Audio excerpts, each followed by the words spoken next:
United States aircraft carrier, a floating city of steel and air power, could be sunk in a future conflict. This single shocking thought has come to dominate the strategic calculations of naval planners in both Washington and Beijing. For decades, the American supercarrier, Queen of the Seas, a symbol of global reach and overwhelming military might, capable of projecting power to any corner of the globe. Its flight deck, launching a small air force of advanced fighter jets, has been the ultimate arbiter in international crises. This era of unchallenged dominance, however, may be drawing to a close as new technologies and strategies emerge, specifically designed to neutralize this iconic weapon system. The very idea of sinking a carrier, with its crew of over 5,000 sailors and aviators, is a nightmare scenario that carries the specter of a major global conflict. The complexity of China's anti-carrier strategy can be distilled into a simple, powerful, and deeply interconnected three-word mantra: missiles, submarines, sensors. These three elements form the pillars of a sophisticated military architecture known as anti-access area denial, or A2AD. This is not a single weapon, but a web of interlocking systems designed to work in concert. Find, fix, destroy. Each component is formidable on its own, but their true strength lies in their synergy. To strike a moving target hundreds or even thousands of miles out at sea, you must first find it. This is the role of the sensors, a vast network, satellites, over-the-horizon radars, drones, intelligence-gathering assets. Once the carrier is located, its position must be tracked and relayed to the shooters. This is where the missiles and submarines come into play, the instruments of destruction in a kill chain from initial detection to final impact. Missiles form the most visible and widely discussed component of China's anti-carrier arsenal, representing the long-range firepower of its A2AD system. The most notorious are anti-ship ballistic missiles, ASBMs, which China pioneered and deployed widely. DF-21D, often dubbed the carrier killer. DF-26, the longer-range cousin.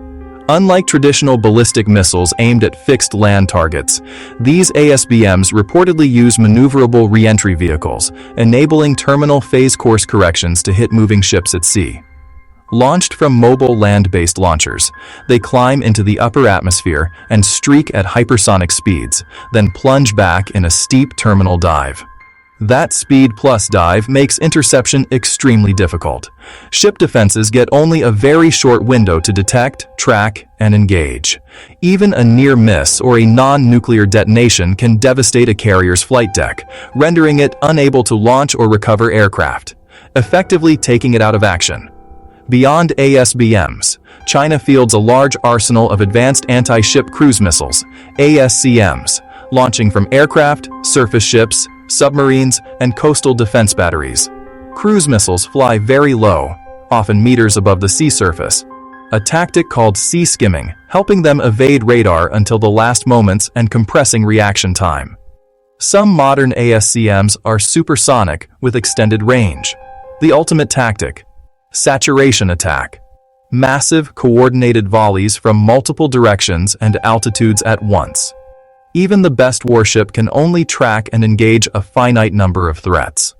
By firing more missiles than defenders can intercept, a few may get through and strike. While long-range missiles capture the headlines, China's rapidly expanding and modernizing submarine force represents a more insidious, persistent, and arguably more lethal threat to U.S. naval assets. Submarines are the ultimate ambush predators of the sea. Their primary advantage is stealth. By operating beneath the surface, they can evade most surveillance systems.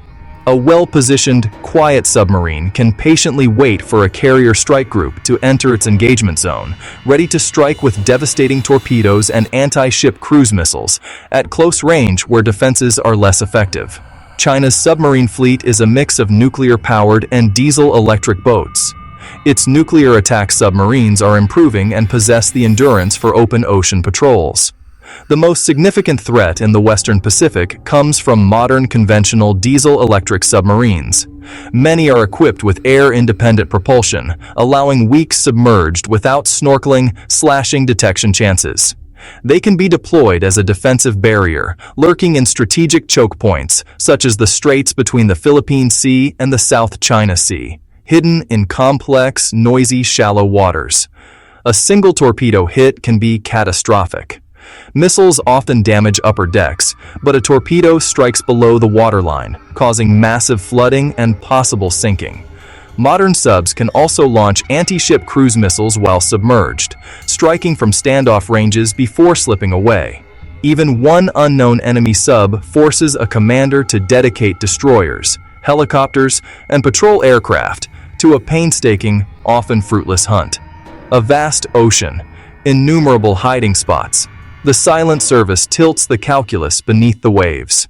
Missiles and submarines are merely the archers. They are blind without the eyes that find the target. The sensor network is the critical enabler, the nervous system that connects the entire A2AD architecture. China has invested enormous sums to overcome the fundamental challenge of finding a small group of ships in the vast Pacific. This network fuses data from platforms operating across space, air, land, and sea to form a comprehensive battlespace picture. A constellation forms the backbone. Electro-optical satellites, radar satellites, electronic intelligence satellites. Layered, they enable persistent, wide-area surveillance.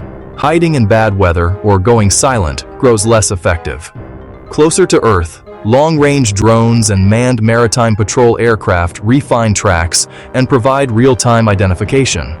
Over-the-horizon radars bounce HF waves off the ionosphere to detect ships hundreds or thousands of miles from shore, beyond line-of-sight limits. China's Navy, Coast Guard, and maritime militia become eyes and ears. Undersea sensors in key waterways extend the net. The true power lies in fusing disparate data, cross-referencing it, and disseminating weapons-quality targeting to missile and submarine commanders in time to matter. The U.S. aircraft carriers' reign began in World War II. Coral Sea and Midway, proving carriers could sink fleets from hundreds of miles away, rendering battleships obsolete. For 8 decades, the U.S. perfected the carrier strike group. Cruisers, destroyers, submarines, escorts designed to protect the high-value carrier and project power ashore. The Soviets pursued asymmetry. A massive submarine fleet, long-range anti-ship missiles, and land-based bombers. A layered defense to hold carriers at risk. China studied history and the 1995-1996 Taiwan Strait crisis, a shock that spurred massive investment. Updating the Soviet model with precision guidance, space-based sensors, and advanced digital networks, Beijing challenges the post-World War II naval order. Long-range precision-guided munitions, particularly anti-ship ballistic missiles, give land-based powers unprecedented reach over the ocean. The sea is no longer just a highway. It's a contested kill zone where land-based assets can hold surface ships at risk. The carrier, once the ultimate offensive weapon, now operates with constant awareness of its defensive vulnerabilities. Imagine a period of heightened tensions in the Indo-Pacific. A U.S. Navy carrier strike group sails through the Philippine Sea to demonstrate resolve and reassure allies. As it enters the region, China's A2AD system swings into action. A network of satellites detects the formation and notes course and speed. The data is crude, but enough to cue other assets. An over-the-horizon radar confirms a large naval group, narrowing the search box. A high-altitude drone arrives, flying beyond the effective range of air defenses, and gains precise identification of the carrier and escorts, streaming data to the mainland. Fused with satellite data, the feed generates a weapons-quality track, precise location, course, and speed. The kill chain is complete. The order to fire is given. DF-21D and DF-26 missiles roar to life, on trajectories to intercept the carrier's future position. H-6 bombers launch sea-skimming YJ-12s from outside the defensive ring. A Yan-class submarine adds another axis of attack with submerged launched missiles. Alarms erupt. Aegis detects hypersonic re-entry warheads and low-flying cruise missiles. Interceptors launch. Fighters engage. CIWS prepares a last-ditch wall of lead, yet saturation proves too much. Several warheads get through, slamming into the carrier, starting massive fires and ending flight operations. The U.S. Navy is not standing still. It is developing new technologies, tactics, and operational concepts to counter A2AD. First, improve the kill chain in reverse. Find and destroy the archers before they shoot. Invest in long-range strike from submarines and aircraft against launchers, airfields, and command centers. Strengthen layered defenses with advanced interceptors like SM-6 for air-breathing threats and ballistic profiles. Invest in directed energy weapons, high-powered lasers and microwave systems. Enhance electronic warfare, jam enemy radars, spoof guidance, and create false targets to disrupt the kill chain and make missiles miss. Shift tactics to distributed maritime operations. Spread forces for resilience and complicate targeting. Use carriers as standoff platforms, farther from the densest threat rings, while long-range aircraft and unmanned systems push forward. Integrate unmanned systems. MQ-25 extends fighter range. Large USVs, UUVs act as forward sensors or remote missile shooters. Combine tech, tactics, and new concepts to raise the cost of attack, restoring deterrence and preserving freedom of action. Example: a U.S. Navy destroyer launching an interceptor to illustrate layered defense.